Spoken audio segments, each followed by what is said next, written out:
Welcome to Screen Riot. This week's movie is Death Race 2000, an action film from 1975. This episode will contain major spoilers, so if you haven't seen the movie yet, it's available to rent on Apple TV. Go check it out and come back to the podcast because this is Screen Riot.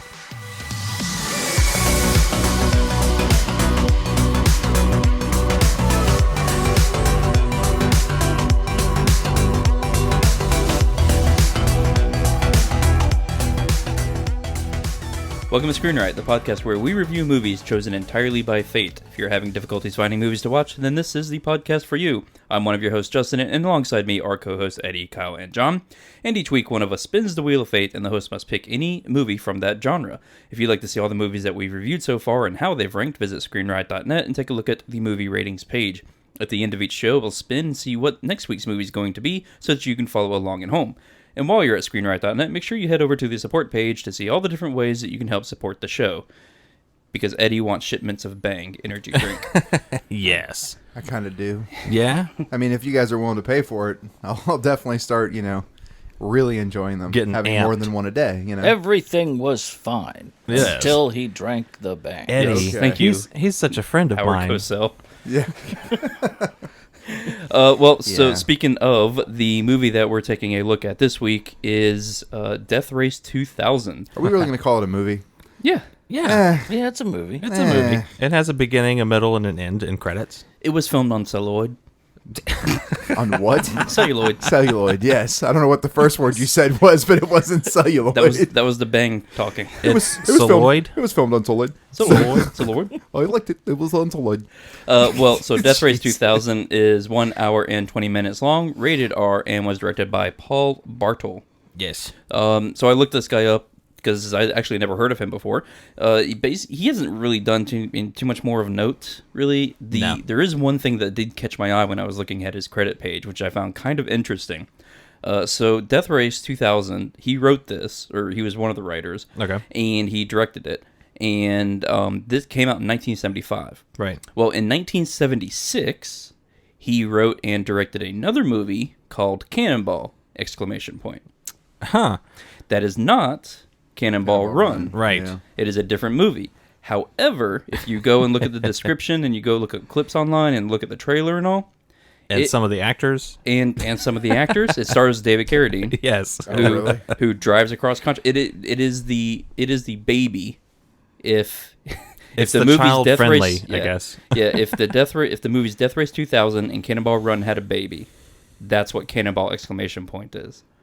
So they're still running over people and all that? And No, Cannonball? it's a demolition derby, but with the goal of Cannonball Run. Yeah, so they So try to take out each other type kind Oh, of thing. okay. Yeah. Okay. Yeah. I gotcha. Yeah, but So they it's drive like- still across country to win a prize. So it's like the Hanna-Barbera Great Race. Yes. Minus the purple monkey. Yeah. Kind of. But yeah. does it Great have, ape. but Great ape. does Great- it have grape a ape. hand grenade? Oh my god. That's what I Wow, want. it's really So, early into I was the about to show. say It's really and we're breaking out the hand grenade. Well, the That's thing right. is, it's John's favorite part of the movie. It is my favorite part of the movie. I need it to was drink more beers. hilarious. Uh, Hilarious. When I first We have saw different that scene, definitions. John, I was like, okay, this is definitely right up John's alley. I laughed and I was like, okay, this is great. It was awesome. Well, hold on to that thought, John, real quick. Well, you know what? Never mind, because this is not an Oscar movie. So, go ahead, John. Why don't you go ahead and, for anybody who hasn't seen the movie, go ahead and set up the scene and what we're talking about with the hand grenade. So, first of all, Frankenstein. Yeah. Let's talk about Played the by Carradine. general Played by- idea of the movie. yeah. Carradine. David Carradine, who looks like if the gimp in Pulp Fiction. could be more anorexic, Oh my god. that's David Carradine in this movie. Yeah.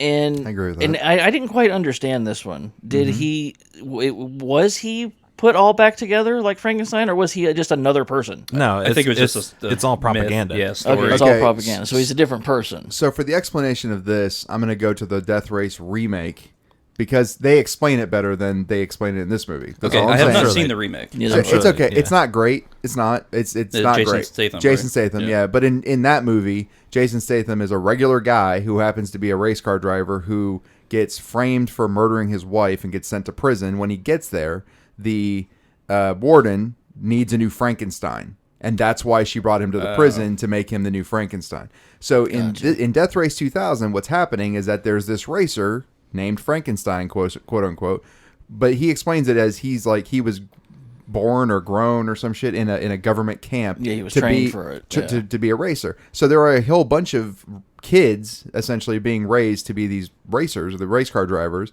and one of them will probably be picked to be the new Frankenstein once he, quote unquote, retires. Right. Even if he dies, which is what happened in the new version of Death Race, he dies, and the original Frankenstein dies, and he gets replaced by Jason Statham. And whenever he dies, they're just like, "Oh, we didn't think that Frankenstein could make it, but you can't keep a good man dead." He was fucking like burned alive in the last car crash, and they just replace him with a different driver. Well, that's what I was thinking. That's what I was thinking that this was in this movie, because they were talking about how half of his face was missing after one race, and his whole arm left was put leg back was on. gone. His arm was put back on, and all Well, this that's stuff. what the mask is about. So probably what happened is at one point, one of the racers of Frankenstein was like burned alive and died, and then when they when they were able to bring him back, the Swiss doctors were able to bring him back. Right. The new mask has like a half burned section to at They least just kind of replaced him with a new person. at least somewhat recognize that there's no way we But can't he's the say same character. same character, different guy. Yeah, it's basically Doctor Who. It's the You're right. it's the racer version of Doctor Who. Who's going to be Frankenstein Yeah, today. new actor, same character. Yeah. So this Frankenstein has the ultimate goal of killing the president. Yeah, Mr. President. which we don't find out until the end. Yeah, until the end. Just so a twist. Yeah. So what he's done is he's cut his right hand off, and they stuck a metal hand with a grenade in it, Yeah, embedded into the metal. embedded hand. into the metal. It almost reminds you of like one of those buzzer, like the joking buzzer It- things. So if he it did, like didn't makes it? contact with it, that blows up. But Which makes me go, after they do that reveal, right, that he has this hand grenade in. Yeah. My mind went back to when he had sex with his navigator, and he was all caressing her with his right arm and stuff. I'm like, he could have killed both of them. I know, right? Accidentally. Well, that, that pin could have gone flying. Yeah, exactly. if you go back, there's definitely scenes where that hand is moving. Oh, so I'm sorry, I'm gonna call bullshit, but Well, at the same time, I don't care. This movie's awful well, anyway. It yeah, doesn't fucking matter. It's a schlocky Yeah, B don't movie. think about it. Yeah, we're not gonna think. There's no reason to critique this like that. If you think about this movie as being like a good feature film, Yeah. you got the wrong idea. Exactly. Yeah, every frontal shot of Carradine I'm with glad his you brought hands, up frontals. By the way, we're gonna talk about that in a minute. Go ahead. Right. But every frontal shot of him, like from the car hood, where he's holding onto the 10 and 2 Right. on the wheel. Yep. He definitely has his hands clenched on the wheels. Yeah. Yeah, like they told him after the fact, like, oh, by the way, you have a hand grenade for that right hand. He's like, what? But I've been driving with two hands the whole movie. Yeah, no one cares. It's fine. And shifting with the right hand. So Yeah. Cool. But then Yeah. when she takes his hand off to throw the hand grenade into the other car, into Stallone's car to blow him up, Yeah. he's like, how am I going to shift gears? How were you shifting gears before? Yeah. That With makes the no hand that sense. didn't work. it was a slap shifter. Oh god. Is that what it was? Let's come up with reasons for how this can work out. Yeah. Did Okay. the Volkswagens have slap shifters? Nope. No, they did not. Well, that's wrong. Then Yeah. you know, he can't That's shift. it. It's a one Yep. now. The science is wrong. Yeah, I mean, okay. So the whole premise of this movie is Go ahead. Justin. there's 5 teams, right, Yes. of 2 people, a driver and a navigator, Right. And there's this race every year that the Mr. President in this dystopian future has set up to entertain the masses, basically. Yeah, it's almost like a Hunger Games type thing. It reminded me of Running Man. Or yeah, Running Man is a better Yeah, example. it was more like a media satire on like athletic media. I thought violence. I made the connection with Hunger Games just because of the way the media was doing a lot of propaganda of like, oh, well, these attacks are because of the French and, it's the Europeans over here and all that kind of crap. Yeah, they really didn't like it's- the French in this movie. No, the French are like really hated in this movie. Yeah, I'm surprised there wasn't They're like terrorists. like a French, driver team. I mean, hell, there's a Nazi driver, so I mean, Actually, speaking, so I had not seen this movie before. The Oh my first God. 10 seconds of the movie, they're Yeah. showing the crowd Right. at the speedway, and there's a guy just casually, checking if his Nazi swastika flag is not frayed. And I'm like, what is that's that? random. That's what? That's like, random?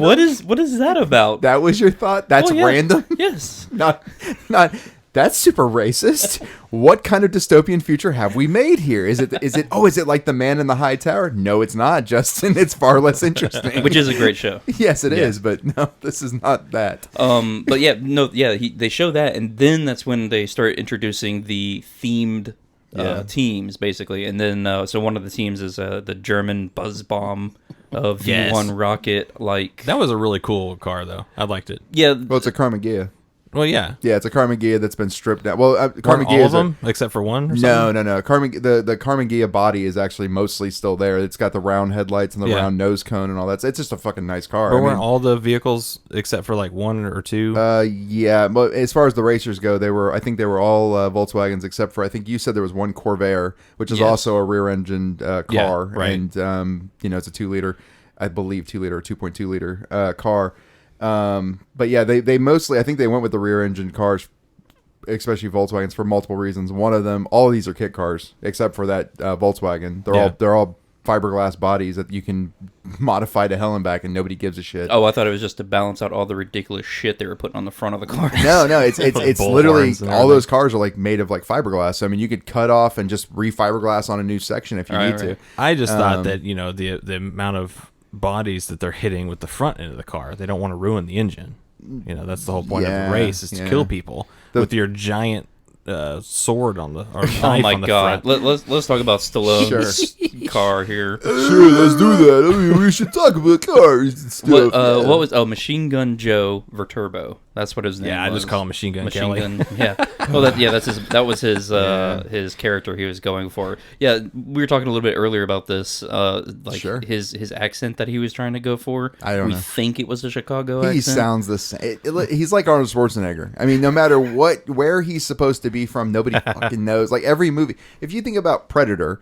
In Predator, he's supposed to be like some kind of Delta. I'm talking about Schwarzenegger, by the way. Some kind of Delta Force guy from probably Iowa, and he's like, "Yes, I'm from Iowa. We all talk like this. There, it's very normal to talk to." He doesn't sound anything like anything that's American at all, right? And yet he's supposed to be this like Delta Force guy from Iowa, apparently. Stallone's the same way. It doesn't fucking matter what you say. I'm from Wyoming. No, you aren't. You're a fucking asshole.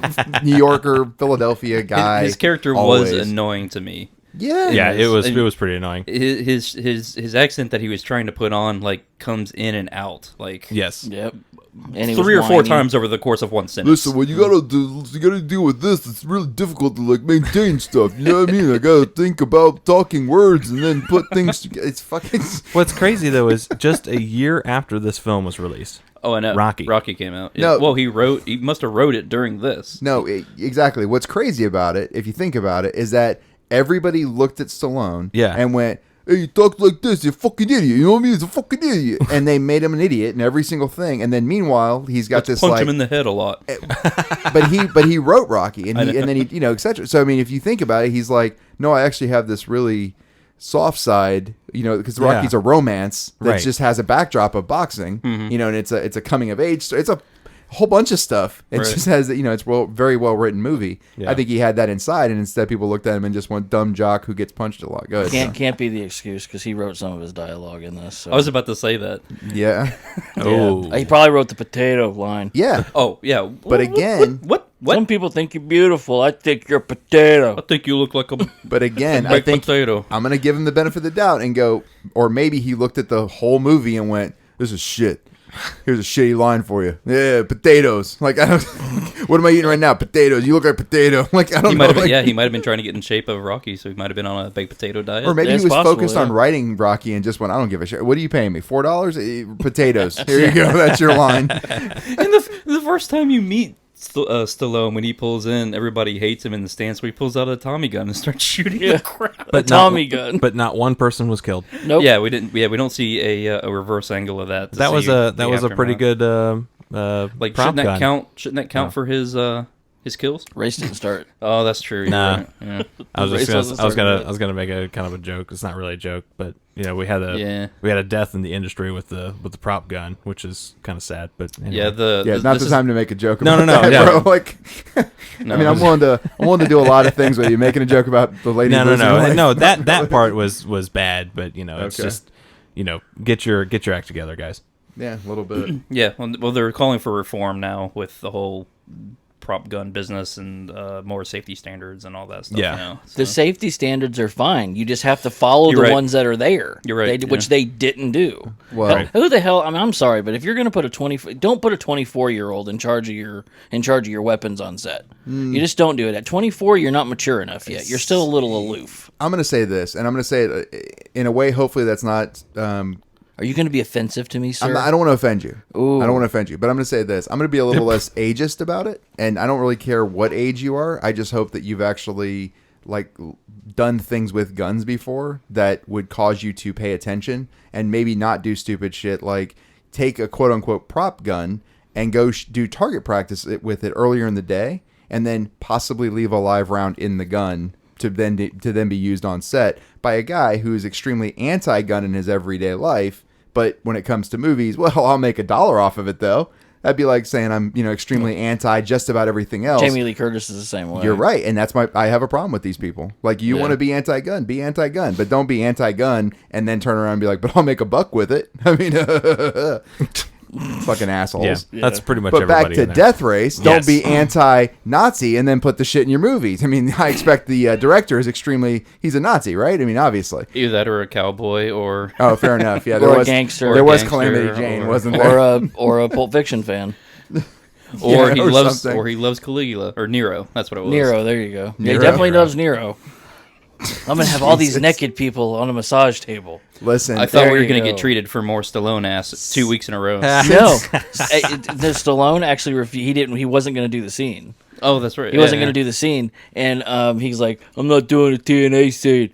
And Roger Corman's like, "Yeah, you are. Get in there. Here's a fucking towel."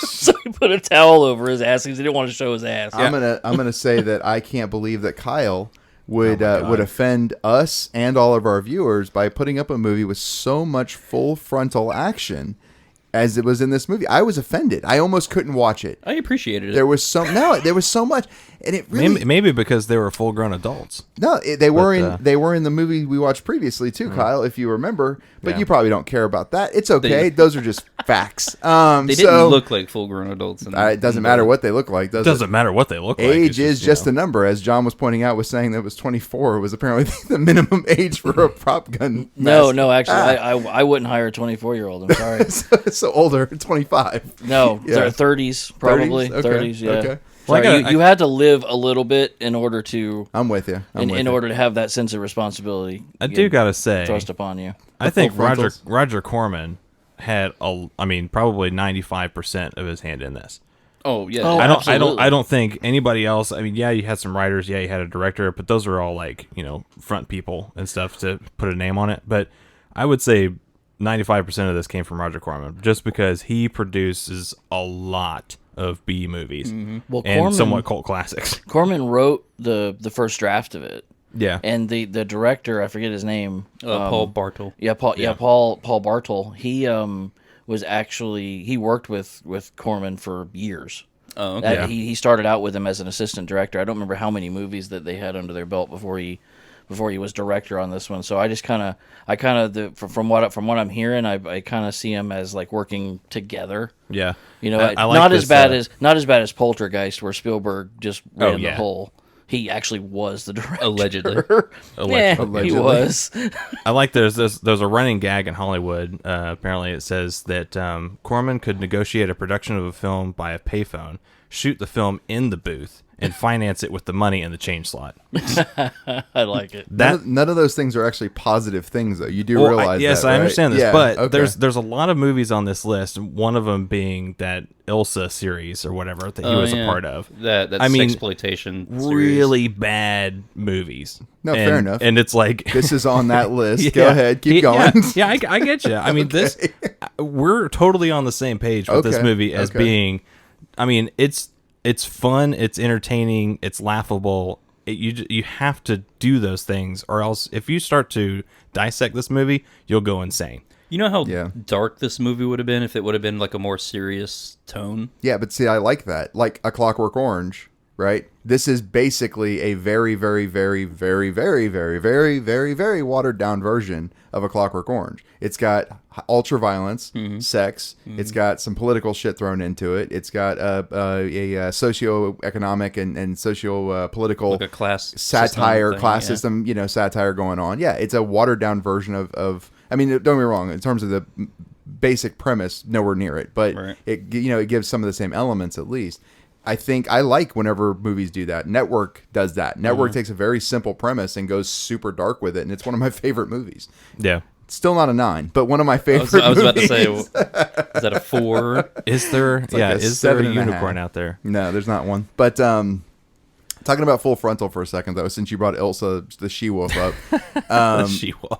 So David Carradine, the Nazi she-wolf of the SS is the subtitle. There you go. I think. Let me go just full. I'm just divulge this completely. I think David Carradine is one of the ugliest men in Hollywood. He absolutely disgusts me as a person. I don't understand anyone that ever has said he's cute. Not a great looking dude though. He's Tom Petty's uglier brother. Like I just don't understand. I just don't understand at all how anyone can look at David Carradine and be like, you know what I need? I need a leading man that looks like, I don't know, a hillbilly that got hit by a gas truck on its way to a Chevron at some very, very remote gas station. I just don't understand that. It's He funny really is. is. It's funny you say that Wow. because I'm picturing Tom Petty and David Carradine together, and Yeah, definitely falling off the same one branch Don't of let a him family get tree. you down, David. Yeah. You just Jesus. go, man. I'm thinking more like, don't come around here no more. Constantly. Don't back down. Yeah, exactly.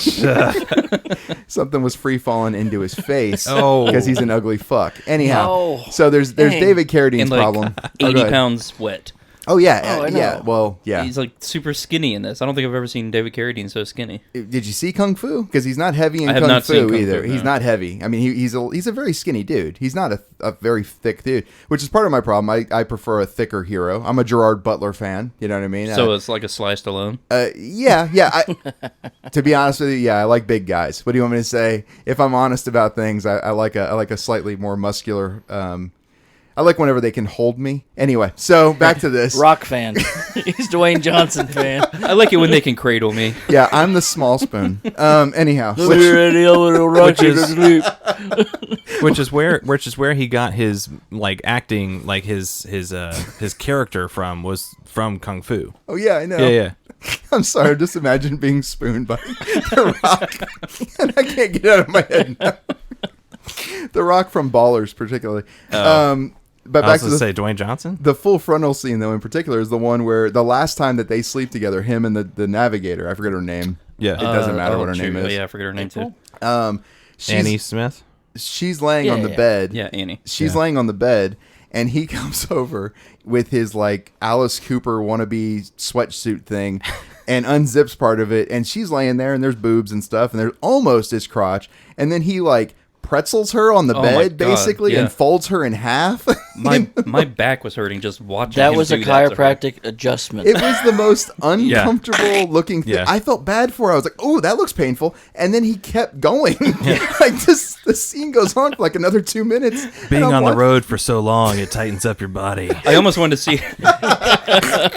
It would have been hilarious And- if she was complaining about her back like the next day. And hold your breath. Hold. Well, Okay, it's like the good. director went over like, listen, we can't see full bush in this movie. I couldn't get an X rating. So what I need you to do is I need you to let him just crack your whole spine in half. Okay. And he just wrenches on her. You ever seen a Wetzel pretzel? I need you to do your best impression. It's just so odd. It's a very weird sex scene, and to have Derek, yeah, it's- ugh. And then David Carradine doing anything sexual is just, ugh. That's just weird. It is a little disturbing. Just a isn't it? wet vomit Well, I sound think it's in so my weird throat. that whatever buildings that these are in, I guess in the future world or whatever, the buildings and the rooms are giant. Humongous. Yes. And there's like this very tiny bed in this, like, it's almost like they Well- rented a whole set on the film stage or whatever, and they're like, okay, this is the bedroom, and they're like, well, not to- but sir, the whole It was thing, a shopping mall that was going out of business. Yeah. was it really? No. Oh, Yeah. I No, wouldn't doubt shopping that. malls were just getting built. oh, yeah, that's true. They Yeah, were still a thing back then. they were a hip thing. But I mean, not to maybe Because remember, these guys are like the top, quote unquote, they're like the big stars. celebrities Yes. of the day. They would get like the presidential suites. Oh, true. At a place that would be like a large So room. I agree with you, but I think what it was is they rented a soundstage. Okay. Oh yeah. And that room, all Was all the interior set shots, pieces? everything interior shot was done that day in that room. And they just switched out like furniture and Fuck yeah. yeah. Yeah, most I likely. mean, let's see. This movie is probably, I don't know, $1 million to make, maybe on the high end. We'll see on later on the I show. was just saying though. I mean, how do you do that with all these cars that are being blown up? And the cars were most of the budget. I mean, David Carradine probably was paid like, I don't know, a couple, maybe 20 10 grand. pounds. Carradine was actually the biggest chunk of money. That's what I'm saying. Oh, really? When was the fuel shortage? So-called late 70s. Oh, yeah, it was late 70s, yeah. This was 75, so I mean, might not be. This it's might have probably- caused it. Might have cost it. Yeah, that's what I was saying. Most of their budget was in fuel. to be clear, first off, again, Volkswagens. So these cars were traveling around 60 miles an hour at the very just pedal to the metal. 60, Yeah, but we can solve 65. that by fast motion. Yes. The whole movie. If you didn't eat that much that morning, then you could go a little bit faster. Oh yeah. God, Maybe it's that's so why they bad. casted Carradine and his Yeah. stick man. We need figure. a light dude so we can go fast in these The cars. the Corvair was given to Stallone because they were like, shit, he's just too big for us for this Volkswagen It just motor. goes blah, blah, blah, blah, Yeah, blah, blah. these peanuts cannot turn this guy fast enough. But no, I imagine they shot all the interior stuff probably same day. So You're that probably they were right. probably like the scene where they're doing the massages In St. Louis or and something all like those that, useless boobs were shown. They probably moved those out and then they brought in the bed and they were like, it's the same room, but it doesn't matter. Get in here and pretend you guys are alone, as everybody in the in the crew watched. Yeah. And so, like, David, what are you doing? Oh my God, her spine. I'd say that the best part of this film is the underlying jabs at propaganda and like Yeah, the media and yeah. stuff like that. That's probably the best part of this film. Yeah, it's just- is the just believe everything that you see on TV, Yeah. and then just get over it. Well, it's okay.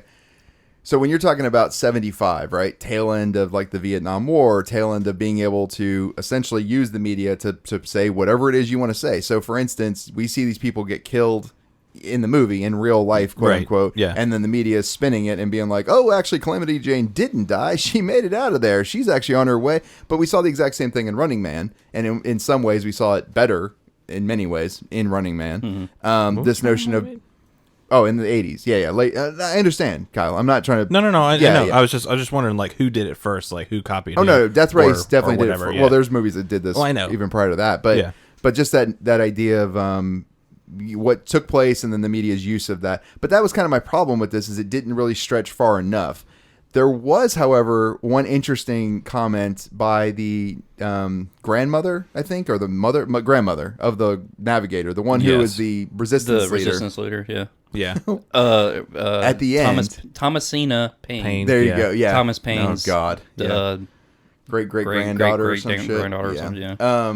She makes an interesting comment whenever Mr. President Frankenstein Jr. or whatever the fucking title they give him is, whenever he names her the new, what is it? Like Secretary of Defense. yeah, or Secretary of something, Defense, yeah. basically. And she's like, interior defense, domestic defense. I think is what Domestic, it is. that's it, And yeah. she's like, well, to be clear...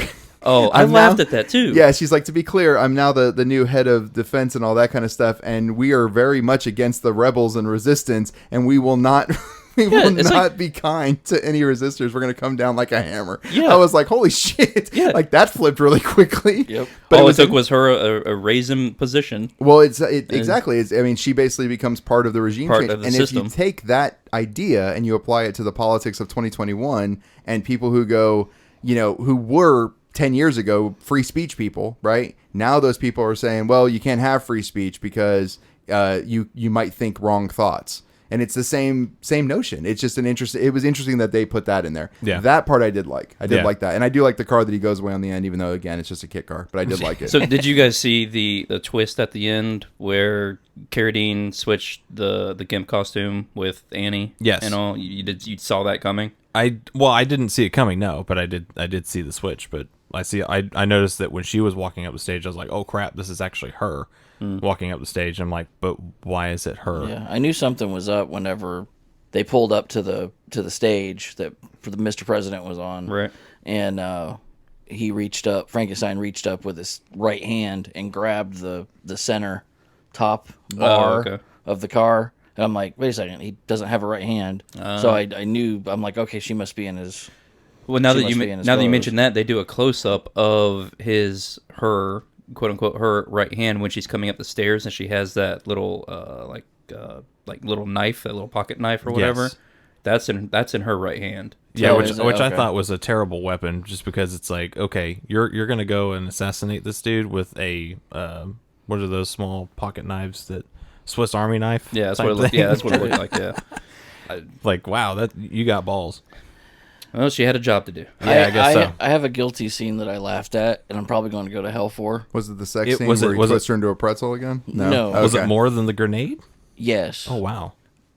No, the grenade just says I have a really good sense of humor. Just like the line "No calamities for Jane" on that one, I died because I laughed. I really wish people could see my face with this shit. Yeah, go ahead, John. I'm listening to you. It was amazing. Jesus, quality dialogue. You're a potato. Hell yeah. Okay. You're a potato. No, when Mercy Hospital staff were wheeling the old folks out into the road. Oh man, I totally forgot about that. I started laughing. I don't know why I started laughing, but I started laughing, and it was bad, and I felt bad for myself. My wife was. I felt bad for them, but they were like, "Yeah, this is great." They seemed like, "Yeah, this is what we want." Yeah, and they were like, "Yeah, let's go Euthanasia Day at Mercy Hospital." Yeah, what I laughed about. I mean, I saw the nurses wheeling out the old people, and they're just staring out in like 1,000-yard stare or whatever down the road, kind of knowing what's going on or not knowing. Yeah. But then what made me laugh was that David Carradine's character of Frankenstein knew that it was Tuesday and it was Euthanasia Day. Yeah.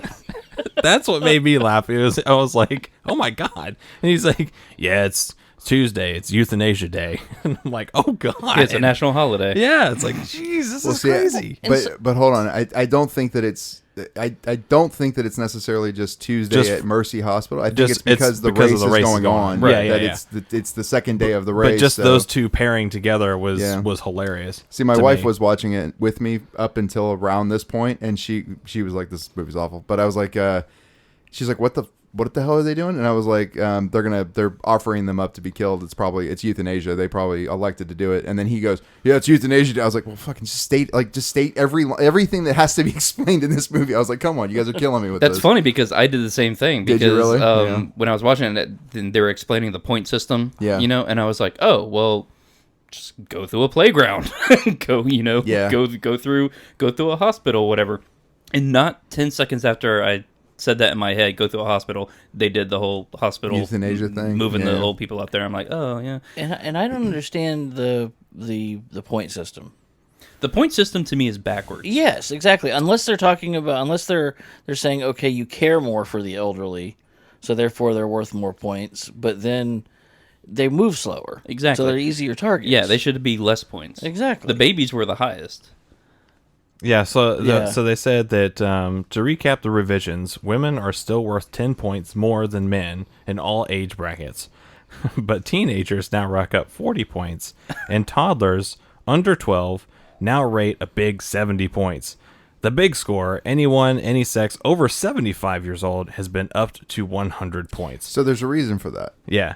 Because they want population control. They want to get rid of the old people. They're a drain on the economy. Right. Yeah, that makes sense. There we go. Yeah, so I mean, realistically, you sold me. Yeah, realistically, they don't want to kill people between the ages of like 12 to probably 45 to 55. I'm just being ageist here and trying to figure out what would be a good time for like your productivity kind of drop off 45 to 55. So right in that range, you want to keep those people alive. So you're going to make the points as low as possible. But over 75, it's like the old put them on an ice float and send their asses out into the Arctic kind of thing. It's that notion. Who needs Medicaid when you have death race? But in your case, it sends you out into the woods to get eaten by a bear. If I end up with Alzheimer's or some kind of dementia, yes, send me out into the woods. Let me get eaten by a bear. I want to go out with a knife in my hand. Let's say you want a knife? Yep. Or something? Swiss Army knife? I don't care. I've got dementia. We I don't can dress him up like David Carradine. Listen, honestly, if you guys really want to just have a good time, send me out of the woods with a banana in my hand. I'm gonna think it's a knife. I'm not gonna know any better. Okay, just fucking wait a minute. I think it would be better, more poetic if it was one of those bear-shaped jars of honey. There we go. Nice. Hang on a second. What is Eddie mansplaining a Roger Corman film? I guess so. Look, It was my fault. Right now? It was my fault. I was confused about the point system. No, I was confused too because to me the reverse makes more sense. But I'm on Eddie's side now. That if we're talking about political and economical stuff about this movie, about being a satire and all, that makes perfect sense. Yeah, well, most of the things that happen in our everyday life actually get traced back to some kind of population control. And I mean, realistically, I don't want to make this too serious, but most of the things that people are like, yeah, make this happen, if you really trace it back, it probably has something to do with money and population control, unfortunately. Yeah. So I don't want to, we'll keep it light. But it's happening all the time, even around you right now. But you heard it here first. Kill the elderly. From my good friend Eddie. Yeah. Sorry. No. It's wax poetic on everything. That's what that. What was the woman that was the reporter? She always. She was the friend of everybody. My great dear friend of mine. I was like, oh god. Every time she said it, it's just ugh. Yeah, she was just trying to leech off their celebrity. Well, that's the point of most of the reporters who do like Hollywood reporting, aren't they? Yeah. I mean, here I am on the red carpet. Nobody cares. You could be replaced My tomorrow. great friend of mine. Yeah, the person that actually matters is the person on the red carpet, and even then, newsflash, they don't fucking matter. Yeah, it reminded me of like a Joan Rivers. Yeah. Exactly. That type of news personality. I don't know, it reminded me of Tootsie, just fucking Dustin Hoffman in a dress. Well, and then that one reporter who was like trying to channel Howard Cosell, the guy that talked like the this. guy who became the head of ministry at the end of the movie. He was the Ministry of Communication director. Oh, was he? Yeah, he got named the head of communications basically for the whole country, which was funny because then what he did first thing is he goes up and tries to censor the other dude in the little that part the last 30 seconds of the movie. I was like, well done. Like that's kind of a good point. Yeah. It took forever to get to that. And then Carradine, after he becomes president, the first thing he does is like, the first thing I'm doing is abolishing the race and getting rid of all this hyper violent stuff. And then he kills a reporter. Yeah. Well, he kills the really loud dude. Yeah, well, it wasn't illegal yet.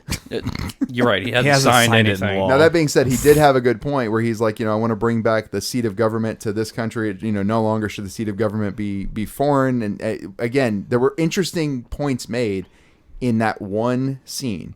The rest of the movie is schlock. It's just shit. It doesn't make any sense. It's Sylvester Stallone. Hey, it's because you got big tits, right? The whole movie. I'm like, it's stupid. Are you cheating on me? And then Calamity Jane, who I think was a lesbian. It's kind of hard to tell. She was kind of weirdly like making little gestures, but nothing ever gets fleshed out there. She was talking about all her lovers.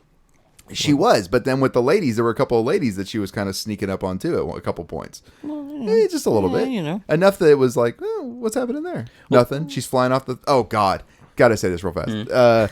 The scene where the worst... Okay. I can handle a lot of the deaths in this movie. It? I was about to say, let's talk about the deaths. I can handle a lot of the deaths in this movie. I can handle the buried landmine. I can handle... Oh, God. I can handle a lot of shit. Even the heads... I can handle that. I can't handle... the guy setting up the Acme tunnel version of the death. The Wile E. Coyote. The Wile E. Coyote version death. I was like, this is the dumbest shit I've ever seen in my life. And when she drives through the curtain off the cliff, I was like, you deserve that. If that tricks you in this scene right now. That was Calamity Jane, wasn't it? Yes. Was it? No, it wasn't Calamity Jane. It was the other one. It was the... oh, that's right. Calamity Jane... Blitzkrieg. She reversed into that landmine. That's right. Yeah, it was the Blitzkrieg girl or whatever. It was her, the blonde. Yeah. I was like, you deserve that. If that stupid ass Wile E. Coyote Acme tunnel version of death gets you deserve it. When I first saw that, I was thinking, oh my god, it's Wile E. Coyote and the Roadrunner. And it's like beep, beep. So bad. I totally forgot about setting up the detour signs. That was great. It was so bad. Awful. Only to be not really outdone, but only to be questionable. Like another questionable choice was Sylvester Stallone getting pissed at the fisherman. Yes, and then diving into the creek. I was like, so "What the stupid. fuck is going on now? Like this is just stupid too." Like I couldn't for a minute, for just a very small minute, I thought I was watching a Mel Brooks film. It felt like Benny Hill. Yeah, honestly, most of them, especially considering it's all sped up, you just take out all the dialogue. Off the mountain. All right. Actually, I kind of want to do a supercut of that. Supercut time of all the car chases. Stupid shit. I don't know. Well, I actually questioned, because my wife and I were watching this as well, and I questioned, I was like, why didn't Machine Gun, whatever his name, Joe, use the machine guns? I know. And she was like, well, you only get points if you actually hit the person, apparently. If you hit the person with that's your why car he or had stuff that, like that. that giant sword in The the middle, knife. or the knife, whatever. Yeah. You know? But I guess if you just shoot them, then it doesn't really count. So that might be the reason why the people that didn't die at the beginning of the race didn't count, because What if gunfire. what if he was only given blanks? Like, what if, to keep these psychopaths who are driving cars down major highways from just killing everyone in their path 100%? What if he was like, they're like, okay, Joe wants a Tommy gun. Oh my God, Joe's a fucking idiot. Give him one, but blanks, okay? Okay, we'll give him a bunch of blanks. And maybe that's the reason why, right? Like, he's got Tommy guns there, but they're completely empty, but, they're full. Oh, I'm a potato. Like, I mean, maybe that's the case. I don't know. Like, it would at least stand to reason, so that, because he's the only one who's got something that can be fired. Like, Right. nobody else has anything. Yeah, nobody else has guns or anything. Yeah, nobody else has any long range weapons of any kind except for his ass. Well, actually, Except the hand grenade. The Resistance. But they don't know about the hand grenade. Right. Yeah. Well, the Resistance had some sort of cheap ass plane with No, bombs. the, or something. the resistance. The drone I'm plane talking- was awesome. But I'm talking about I'm talking about the drivers. Oh, I know, Yeah, yeah. I'm with you though on the drone plane thing. A little bit. A little long. Yeah, a See, little- the entire- little long? Yeah, the entire sequence is Yeah. massively Well, long. I was trying to think where are the bombs coming from, They made them. because because on the plane itself there was no bombs. There on was it. one There was bomb. like, There's that one hangs bomb under hanging it. down, and that's it. it's there until he crashes. But there's like 80 that go off. yeah, I'm like where are these bombs all coming on the from? side of the road. Oh yeah, yeah, all cleverly hidden by hills. To be clear, by the way, this is your problem with the movie. Where were the bombs on the drone plane that was being flown in the dystopian future? Realism. Yeah, Eddie. man. Yeah, you gotta look at Oh, God. the realism on these things. I did like the plane sequence, all that stuff. Too long, but I thought it was kind of fun. Yeah, especially in an It could have hour. been cut down to like a third of what it was. Well, it was an hour and 20-minute movie, and that plane sequence goes on for probably An hour of it? No, like No. 2 or 3 minutes. But it Yeah. feels long because everything else is so damn short. well, it's sped up because the cars are going slow, No, so I'm they with have to you. speed up the film. Yeah, so maybe it was actually a 2.5 hour movie. We just watched it and fast forward. Right. Maybe we did. Yeah. Wow. It's, That's what happened. That's an interesting concept. But Stallone stuff is all just slowed down. This movie was actually Dunkirk. It was a 3.5 hour film. Oh, great! Mostly on the water. another one of my movies. Yeah, but that one was a good pick. Yeah. Good job there. So, with Jesus. the budget of this film, I'm still saying around. I'm gonna go. You know what? I'm gonna go $2.5 million. Oh, It that's not a bad guess. remember who we're talking about here? Yeah, Roger yeah. Corman. Yeah. He gets his budget from the chain slot in the phone booth. Okay, I'm back to $1 million. $1 million bucks. A whopping $300,000. Nice. Wow. Very He nice. should have That's asked not for bad. more. Yeah. Well, yeah, but so you got to think too. I mean, Roger Corman produced this film, so all these major movie groups like Paramount and all that kind of stuff, they're not going to give more than that to this Yeah, guy because they're like, okay, we know what you produce. I get we that. know what kind of films come out of your head. Yeah. So we're not going to actually give you a whole lot. Well, no. I mean, And so he deals with what he has. well, yeah. I mean, or maybe he could just make better movies and then maybe get more money to make Maybe, them, you know? maybe. Like, But This is what he enjoys doing. yeah, I mean, you got a niche. And Roger Corman, he's been an inspiration for a lot of filmmakers. They like to invite him into act in their films and Like- stuff as like little. like who? Well, he was well, actually okay, well, in the like- remake of Death Race. Well, Yeah. that is suiting because Yes. considering he He's did the first one. Yeah. the first thing that comes to my mind is he's the FBI director in Silence of the Lambs. So Jonathan Yeah. Demme. Really? I didn't know that. That's interesting. He's in. Another movie, by the way, that had a much larger budget than $300,000. Oh, yeah. Yeah. Yeah, I mean, yeah, Anthony Hopkins' pay alone was probably $1 million. Yeah. Probably. I can't think of anything else off the top of my head, but Yeah. I'm looking him up here real quick Okay. because I'm wanting to say he was in Apollo 13, just a little bit part. He was. He was. oh yes, He was like one of the He was like a NASA execs reporter or or something. something. No, I think he was like a NASA exec. But another movie with a huge budget, which makes me wonder why.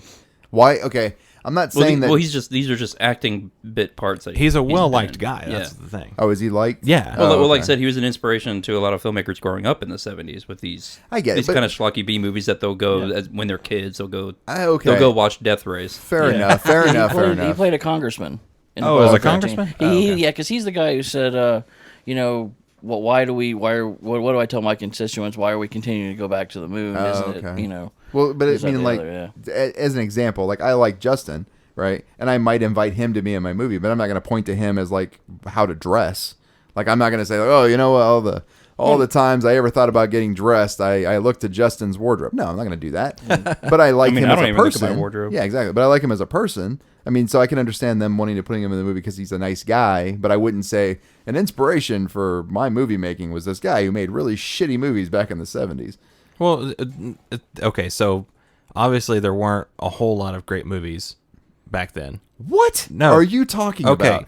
Just you're taking things out of context. Okay, go ahead. So I was about to say Jaws came out the same year, didn't it? yeah, okay, 75, yeah. but it's like once okay, so today's movie output Yes. is insane. True. I mean, you have a lot of movie productions or producers or companies like Netflix, Amazon, Apple, True. all added to true. the game. Yes. All elevating their skills.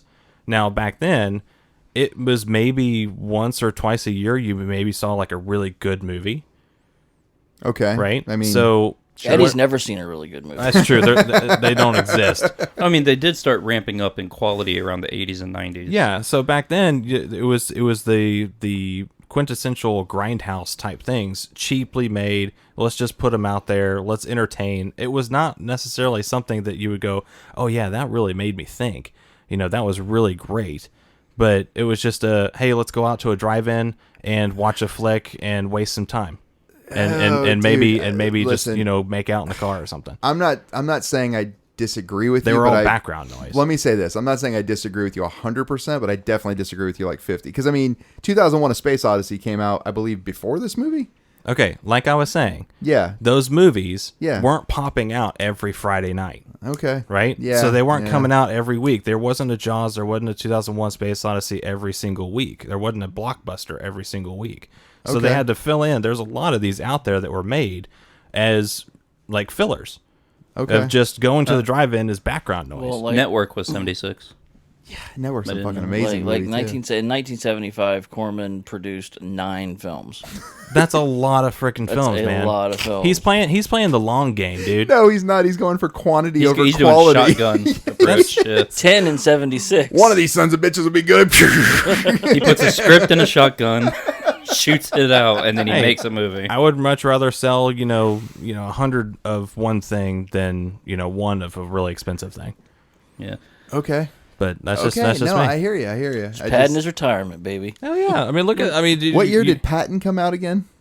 Gosh, That probably was 70. 60. I thought it was 71. I don't know. I think it's 71. 70 something. Yeah, yeah. But I mean, you know what? You know who's still producing movies today? McCorman or whatever his name is. Roger Corman. Corman. Jesus. Yeah, he's still at it, man. Still- He's old. His latest one is The Jungle Demon. Somewhere, God bless him. some people say somewhere he's still making shit movies today. That's right. Like, Dog Day right. Afternoon was 75. So 2018 was Death Race 4. Jesus. So let me tell you guys. Dog what- Day Afternoon's a great movie. Well, too. hang on. Yeah, Let I'm me. listening. Let's get back on track. Do you think this was a success? This movie? I mean, at $300,000, probably. I mean, it's financial success? Yeah.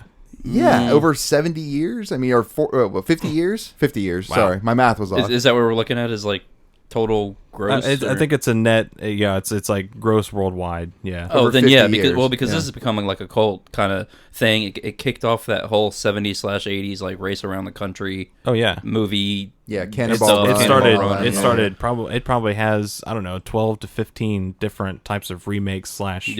Yeah, sequels and prequels and all that kind of crap. Yeah, then I say it would. Yeah, Yeah, I think so. I mean, I'm saying yes. I don't like the movie, but I'm saying yes. Yes. I don't have the exact number, Millions. but it's around $5 to $8 million. yeah, I mean, made. again, so we'll go 7.5. Yeah, $7.5 but you know million what this made. Which proves- means that if Carradine was still alive, he would still be getting a paycheck from it. Probably. Because him and Ron Howard were the only one of Roger Corman's films. yeah. Was it 10% or something like that? 10%. Yeah. Yep. Yeah. They were the only ones in Roger Corman's films that actually get a percentage. But I will say 10% of 8 million is only $800,000. David Carradine got paid a lot more from Kill Bill. I guarantee you. Oh yeah. Well, yeah. I mean, that's what I'm saying. So I mean, don't get me wrong, $800,000's great. I mean, it may be paid for like, I don't know, his rent for some house that he never visited. Because I mean, you But know, I mean, it's any income. yeah. is I income. mean, yeah, that's true. It's that's just true. a steady Yeah. stream of income. Just all passive Yeah. mailbox income. While I don't you're know. that instead paid of for his butler. instead of waitressing or bussing tables or something like that, you could Yeah. be acting in a Roger Corman film. That's right. I'll take it. I'll be like Roger Corman and say, yeah, I'll do that film. Yeah, man. You want me to have a literal hand grenade? Sign me up. No problem. Okay. Kung fu this Jesus. shit. Yes. Oh no, that's yep.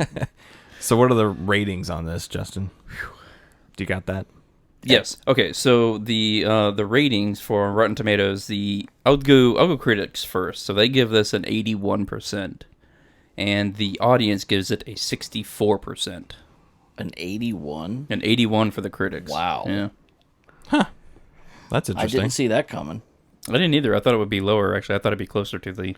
Well, I will the say audience. that I read Ebert's review. Yes. After you told me about Yes. it. And he didn't so much as review the film. No, not as at all. As he reviewed the violence of the film and parents in movie theaters allowing children under 10 into the theater to see Well, it. yeah, because they didn't actually slap an R rating on this film because the ratings were around 75, 76, like they were just gaining traction. So this was a quote-unquote restricted film. Right. But when, you had all these kids coming out of school or whatnot, the movie theaters didn't really look at all of that as like, oh, you have to be a certain age. Yeah, that's what They I was didn't about to really say. follow through on that. So they're like, yeah, you buy a ticket, you walk in, whatever. We don't care. Yeah, he was in his review. I read it too. He was mostly slamming the Chicago theaters. Yeah. saying that they're not going by the law. We need to Right. protect our children type Yeah. thing instead of actually reviewing the movie because he thought it was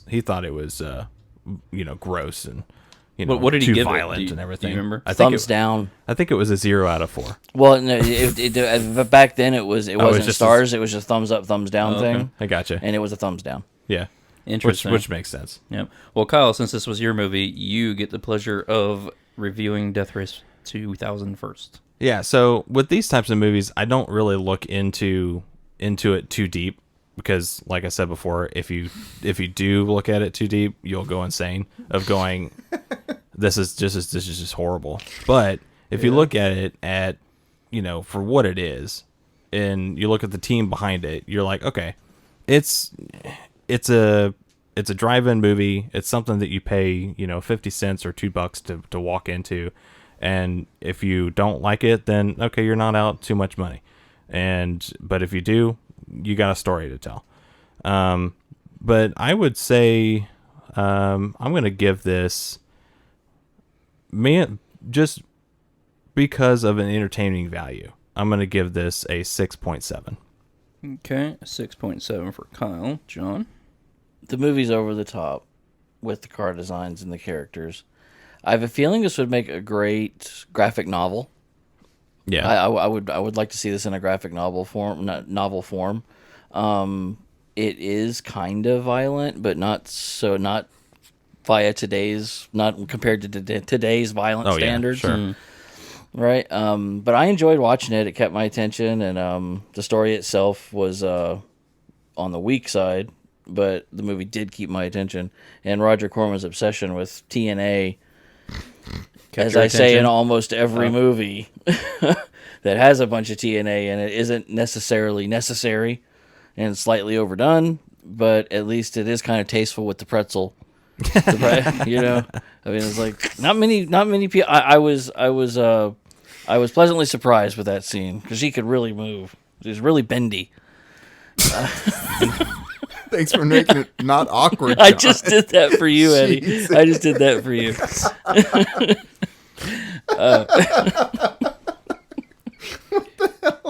You know who her father was, right? No, CEO of Snyder Pretzels. Oh, waka waka. that was horrible. Jesus. Thanks for killing. No, I appreciate that. It took the joke completely out of me. So now I'm not. Yeah, fun. that It's was funny. great. Yeah, I'm not laughing anymore. Go ahead. So I'm actually going to give this film a 9. No, not a 9. Whoa. Not a 9. Hold on. Well, he said it. He It's- said he it's- can't. No takesy no, backsies. takes Nope, not a 9. Thank you so much, John. That was a great No. score. Thank you. No, I have to go negative numbers. that's not going to happen. This film is not a 9. This film is a 6. Okay. A 6. Okay. Not- You're You're taking the pretzel thing literally. yeah. You just flipped it over. And now it's a 6. When John's dyslexia causes us problems. Golly. Did you turn your machine upside down? Yeah, I did. I did. My computer fell.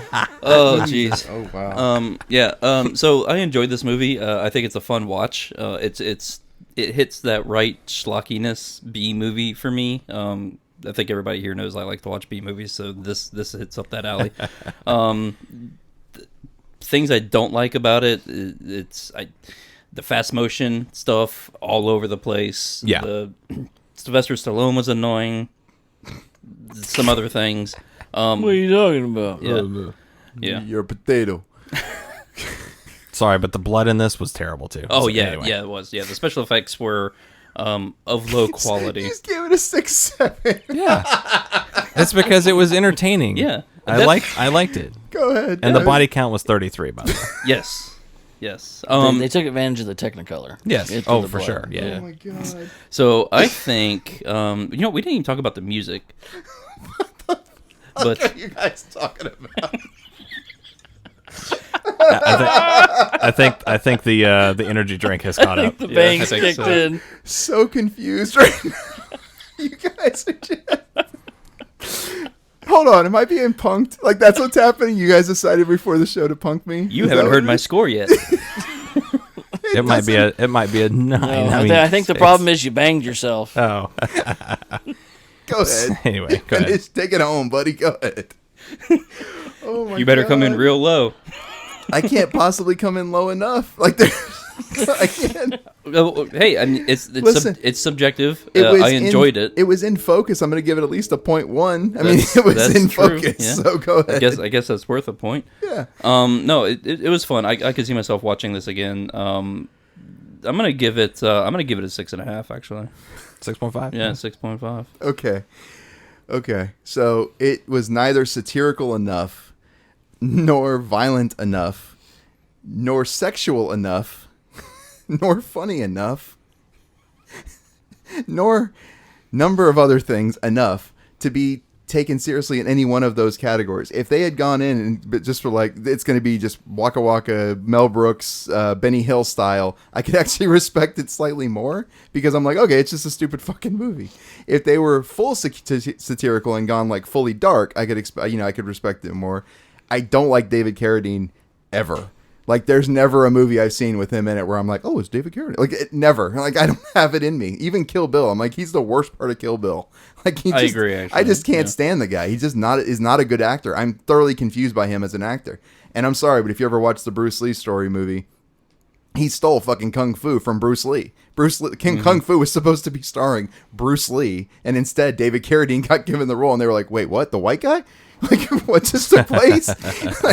like, hey, all you social justice warriors, scream about Kung Fu, okay? There's a movie. There's something that really took place. Yeah. Anyhow, you brought up the music. I don't I don't even remember what the music was like. I don't know. I do like the last like scene where right before he kills the reporter. I like the irony that takes place there. I think that's an interesting statement. Beyond that, I don't have much. Talking about gratuitous TNA, this movie It's not gratuitous though. It makes no sense. It is a little gratuitous. Give me a reason why. They're getting massages. You can get massages without your tits hanging out. You can Sorry, get massages well, laying down okay. on a table. They were laying down on the table until they face all down. decided. Decided to lean until up. until they started to converse with each other. I'm sorry, that's just bad. That's gratuitous.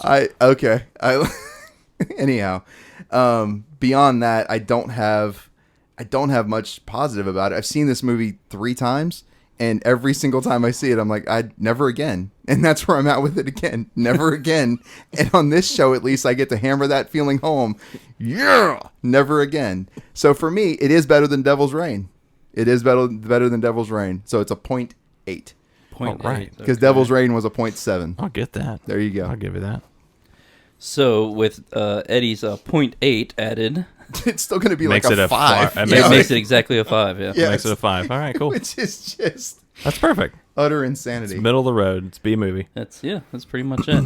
So with that, we're basically all on the board for next week. So we need to Yes. spin to see who the host is going to be to pick. Okay, here we go.